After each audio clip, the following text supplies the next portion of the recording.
Well, this is another installment of the writing exercise. This day is a little different. I tried to write some fiction for a change just to see what the process was like. I rather enjoyed it. As you see in the video just below my the face cam, if you will, you'll see that I recorded just the screenshot of the time that it took to make this recording. I thought it would be good to have that for the record as well.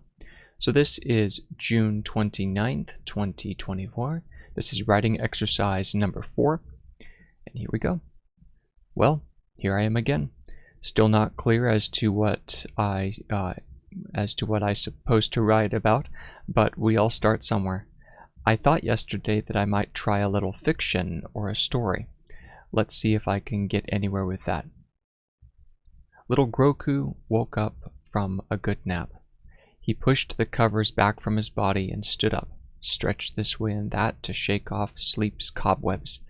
He walked over to the food cupboard and pulled out a chunk of 2-day-old bread. Groku walked over to the small table and stool that were positioned on the opposite side of the room from the food cabinet. It was not many steps. His room was small and modest. The room was about 3 body lengths long and 2 body lengths wide.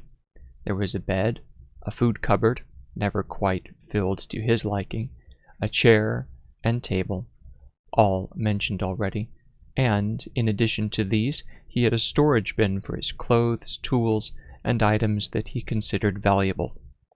There were no windows in the bare walls. No windows were necessary in the cold, dead world that Groku lived in. The ceiling was high, and Groku always intended to build some new substructures for extra storage and living. Ah, the dream of always having time to do something tomorrow. But Groku had enough on his plate for today that he didn't have much time to consider tomorrow. He had just returned from a 14-hour shift of scavenging and trash reclamation. He and his cohort were members of the Integrated Waste and Refuse Management Team, IWRM, or Eyeworms, as the rest of the planet not so affectionately called the creatures, whose thankless job it was to clean up the decay and filth of the dying planet that our friend Groku and the rest of his race struggled to make a living on. Who exactly were these creatures? It's hard to describe them, but the closest imagery I can use is to take an armadillo, however you spell that word, and give it 2 extra arms and colored his scales a lovely shade of venomous green. The eyes of these creatures shone with a pale yellow light well adapted to seeing shadow and movement in the many-tunneled and fume-filled land that they were destined to call home. I don't know exactly what their name was, or what exactly they were called, but Groku always told me that the rest of the planetary system called them the Corbett. The Corbetts. Groku is then one of these Corbetts. He lived on a dead planet filled with trash and refuse that the rest of the system had left for the Corbetts to sift through and find things of value, or blast for the little energy yield that the trash had to offer.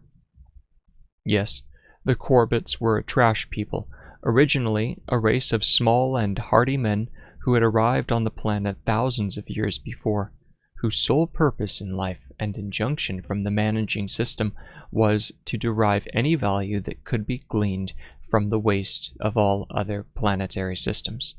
The Corbetts set to their task with the grim and focused energy possessed by the race. They sorted, reclaimed, and incinerated with great vigor, but the trash kept arriving in moon-sized planetary vessels called, euphemistically, I don't know how to spell that word either. I'll need to go back and look these words up just for my own sanity. The bearers of cast-off things. The Corbetts unceremoniously called them trash trucks, as they had always been known before the great purifying had occurred, and simple terms to describe the real word were no longer in vogue. Back to Groku. As I mentioned at the beginning of the story, he was a member of the Eyeworms.